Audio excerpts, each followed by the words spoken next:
बारे में जो कहते हैं कि जहाँ ना पहुँचे रवि वहाँ पहुँचे कवि। तो एक लाश, स्त्री की लाश जो नदी में तैरती हुई जा रही थी, एक कवि नदी के किनारे खड़ा था। वो उसको देख रहा था और उससे कुछ लाश से वार्तालाप करने लग गया। तो उसके बारे में मैं कुछ बताऊंगा। कवि ने उससे प्रश्न किए और लास्ट में उसने, लाश की आत्मा जो बोल उठी है, उसने उसके उत्तर दिए कवि के सारे प्रश्नों के। Very good. तो कवि कहता है कि कौन हो तुम ओ सुकुमारी, बह रही नदी के जल में, कोई तो होगा तेरा अपना, मानव निर्मित इस भूतल में। कोई तो होगा तेरा अपना, मानव निर्मित इस भूतल में।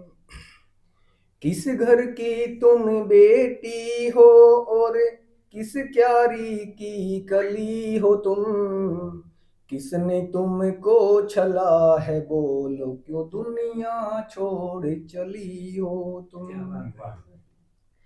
किसके नाम की मेहंदी बोलो, हाथों पे लगी है तेरे, बोलो किसके नाम की बिंदिया माथे पर लगी है तेरे। लगती हो तुम राजकुमारी या देवलोक से आई हो, उपमा रहित ये रूप तुम्हारा, ये रूप कहाँ से लाई हो, ये रूप कहाँ से लाई हो। ये प्रश्न सुनकर कवि के, वो स्त्री की, वो लड़की की आत्मा बोल उठती है। तो वो लड़की की आत्मा उसके कवि के उत्तर देती है, कविराज मुझे क्षमा करो, मैं गरीब पिता की बेटी हूँ, इसीलिए मृत्यमीन की भांति जलधारा पर लेटी हूँ। रंग रूप और सुंदरता ही मेरी पहचान बताते हैं, कंगना चूड़ी बिंदिया मेहंदी स्वागन मुझे बनाते हैं। पति के सुख को सुख समझा और पति के दुख में खड़ी थी मैं, जीवन के इस तन्हा पथ पर पति के संग में चली थी मैं। पति को मैंने दीपक माना, उसकी लौ में जली थी मैं, माता पिता का साथ छोड़कर उसके रंग में ढली थी मैं।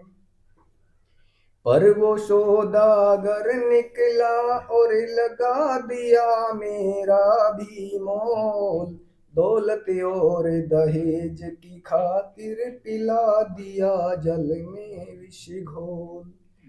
दुनिया रूपी इस उपवन में छोटी सी एक कली थी मैं, जिसको माली समझा मैंने उसके द्वारा छली थी मैं। ईश्वर से अब न्याय मांगने सब सैया पर पड़ी हूँ मैं, दहेज के लोभी इस संसार में दहेज की भेंट चढ़ी हूँ मैं।